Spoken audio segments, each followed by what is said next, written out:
Good morning po, ako po si Robin Ervin A. Aquino, representing the Medical City Clinic, Southwoods, Binyan. Represent ko po for today, photography. Pag nakakahawak ako ng camera, mas doon ko nararamdaman at na-express yung sarili ko. Lalo na, nung nalaman ko ng aking lolo, dati pala siyang official photographer ng presidente natin. Hindi ko na lang sasabihin kung sino. So, bali, yun ang aking naging inspiration para maging photographer. Kaya ako naging isang portrait photographer kasi meron may mga tao na ngiti na nakakahawa. So, why not share natin sa iba?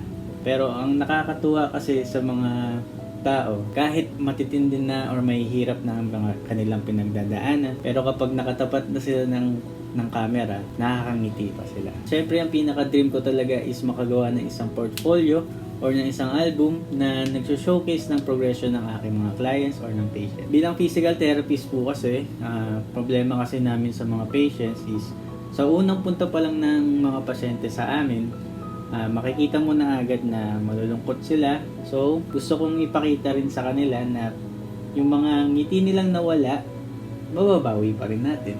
So, yun po yung talent ko. Photography po kasi, doon ko po mas na-express ang aking sarili. At nandun ko po talaga naroon yung talent ko. So, bali yun po. Kita na lang po tayo sa June 28 sa mismo pageant sa The Medical City Personality.